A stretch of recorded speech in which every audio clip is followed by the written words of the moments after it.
Francia nunca había sido tan terriblemente humillada hasta el momento que en la Segunda Guerra Mundial. Su rápida derrota a mano de los alemanes en 1940 dejó a millones de franceses a merced de los vencedores que ahora campaban a sus anchas en el país. El ejército había sido derrotado, el gobierno empezaba a despedazarse y el armisticio por la derrota germana en la Primera Guerra Mundial había sido vengada.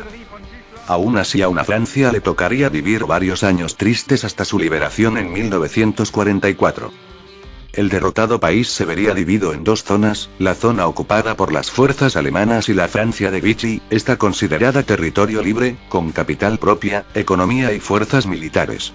Conocida también como un estado pro-alemán ya que esta estaba limitada en poder y libertades por el Tratado Germano-Francés.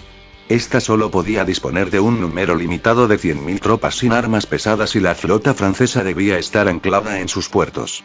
Esta estuvo dirigida por Félix Pétain, quien era conocido como un héroe nacional francés. Pétain buscaba que la Francia de Vichy fuera una potencia relevante en el nuevo orden mundial que se instauraría en Europa tras la victoria de la Alemania de Hitler.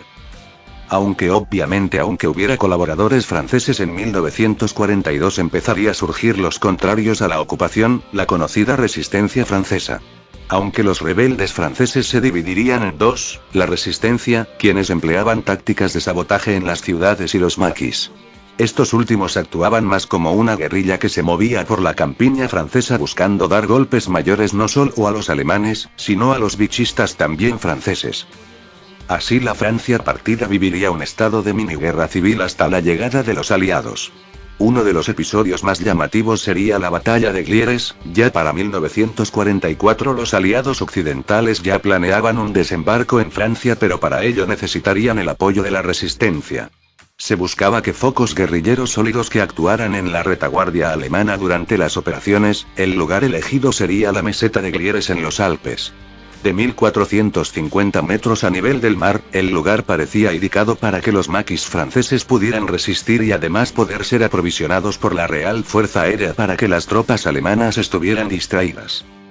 El grupo Maquis de Glières fue la guerrilla elegida por los aliados para que la resistencia francesa se apoderase de la meseta de Glières. Al mando del teniente Tom Morel, la mayor parte de sus hombres eran veteranos del 27 Batallón de Cazadores Alpinos Chasseurs Alpins, además de haber 80 voluntarios de los Tiradores Libres o Franc-Tireurs.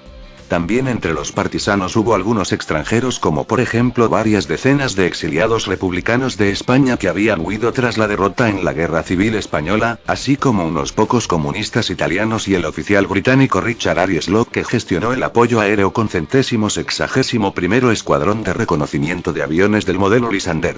En total habría 450 guerrilleros para la incursión.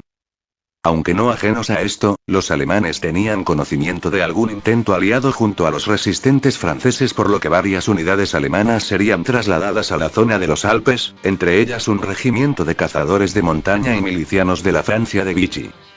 El 31 de enero de 1944 los aviones Lysander del 161º Escuadrón de Reconocimiento británico comenzaron a dejar caer contenedores de material en paracaídas y también algunos comandos de la Francia Libre liderados que aterrizaron en la meseta de Glières y se unieron a la resistencia francesa. Gracias a esta serie de lanzamientos de más de 300 cajas de armas, municiones, explosivos y equipo militar de diversa índole a lo largo de todo febrero de 1944, los maquis o maquisards de Glières aspiraron a convertirse en una seria amenaza para la retaguardia del eje. La noche del 9 al 10 de marzo de 1944 los hombres del grupo Maquis de Glières atacaron la ciudad de Entremont y asaltaron el cuartel de los grupos de reserva móviles de la Francia de Vichy. Durante el enfrentamiento a disparos de fusil, el teniente Tom Morel resultó muerto por una bala de los vichistas, por lo que el capitán Maurice Enjop tuvo que ponerse al frente de los guerrilleros.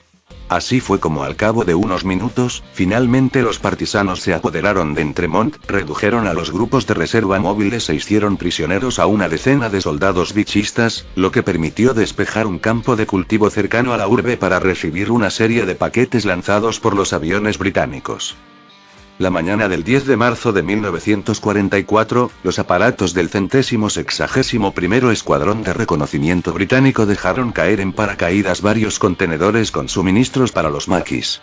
Pero inesperadamente la Fuerza Aérea Alemana hizo su aparición bombardeando a los guerrilleros al ras del suelo. Los maquis sobrevivientes se retirarían hasta caer emboscados por franceses de Vichy en el camino. Los partisanos debieron huir y Entremont caía en manos de los vichistas.